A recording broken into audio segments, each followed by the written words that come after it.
राज्य की ग्रीष्मकालीन राजधानी गैरसैंण से भराड़ीसैंण स्थित उत्तराखंड विधानसभा भवन में आहूत 3 दिवसीय मानसून सत्र के विधानसभा की कार्यवाही अनिश्चितकाल के लिए स्थगित कर दी गई है। सत्र के दौरान तमाम विधेयकों पर चर्चा करके सदन में पारित किए गए।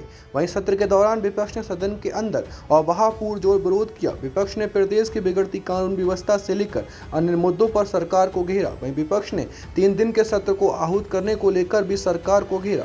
विपक्ष का कहना है कि सत्र में हमारी बात को नहीं सुना गया, हमारे विधायकों को ज्यादा समय नहीं दिया गया, सत्र कम से कम 15 दिन का होना चाहिए।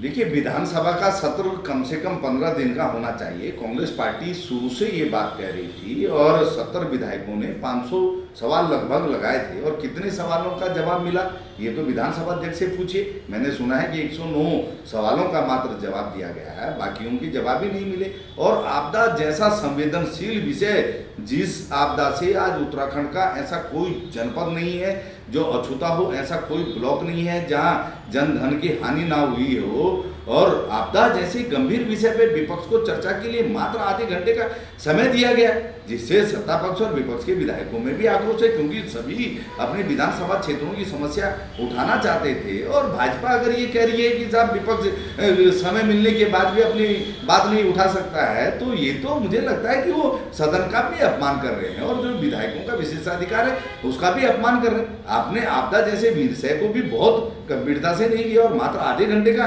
समय दिया, और बाकी का समय आप देख लीजिए आपने जो है सरकारी कामकाज में खर्च कर दिया। और उसके बावजूद भी कांग्रेस ने बेटी अंकिता भंडारी के मुद्दे को सदन में उठाया, बेटियों की सुरक्षा के मुद्दे को सदन में उठाया, हमने जो है गेस्ट टीचर के मामले को सदन में उठाया। जो भी राज्य हित के महत्व के विषय हैं संक्षिप्त समय में विपक्ष ने उठाने का प्रयास किए। लेकिन अगर 15 दिन का विधानसभा सत्र आयोजित होता और सभी विधायक जो है मुखरता से बेबाकी से अपनी विधानसभाओं की समस्याओं को उठा देते तो कौन सा पहाड़ टूट जाता। वहीं भाजपा प्रवक्ता कमलेश रमन का कहना है कि विपक्ष को पूरा मौका दिया गया था सदन में अपनी बात रखने का।